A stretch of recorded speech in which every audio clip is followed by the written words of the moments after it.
always compete. You've been competing since day one. And one of the things I think you do great, and I would love to see, or hear from you about what the scouting report is when you play a guy like Steph. But first off, like, you meet him so early. Like, why would you meet him this early? I mean, he's here with the ball. Why do you meet him this early? Because you got to understand the drag screen is going to get set up so high because he can shoot the ball and he's so effective on offense. So the guy that's guarding the screener got to be alert. Obviously, I have to be alert because he's got the ball, so he's the most important guy on the court. I'm sorry, I didn't mean to make No, you got it. It's all good. We played it all. You can do it. I mean, this is the best part about it, though, Maria. So the screen comes there, right? And the thing I love about Terry is he refuses to be screened. We saw so many dudes last night melt into the screen, like where you fight to get over because you refuse to let him score. Yeah. Like, is that Al Horford talking to you about the screen coming? Is he communicating to you? Yeah, definitely got to be communication. That's what the coach always talk about. And, you got to trail him. You got to trail him. He's a shooter. He's effective. He's effective. So. All right, so you come over, you trail. I mean, then you guys are both double teaming him, trying to get the ball out of his hands. I mean, that's how you play defense against a guy like that. And then here's the most difficult part that I feel like a lot of people don't talk about. Steph Curry is about to pass the ball.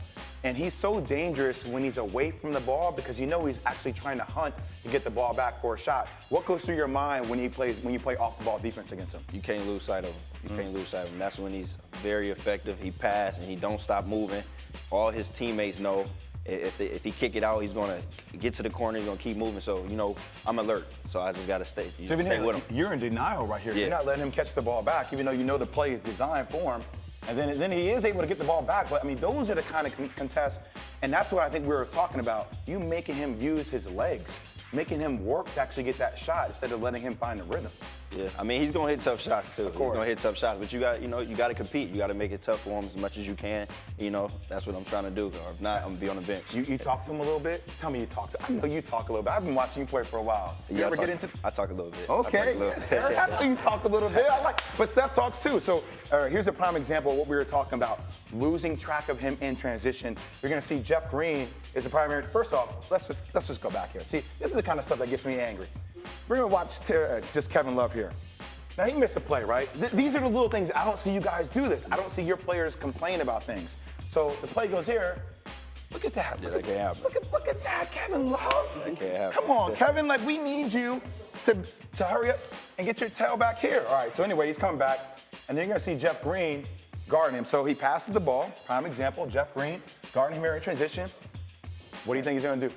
Lose sight of him. Exactly. Probably drop too low, something like that. I mean, it happens every time. He always drops back to this. When you drop back to this point here, when you guard a guy like Steph, I feel like the game's over, and KD's automatically looking for him, TR. And once again, transition, drop back, splash. So tell the viewer something.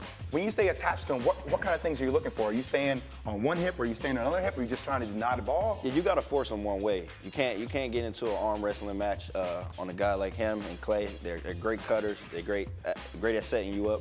So you got to stay on one hip and force them one way, and that's the way you're gonna try to make them go.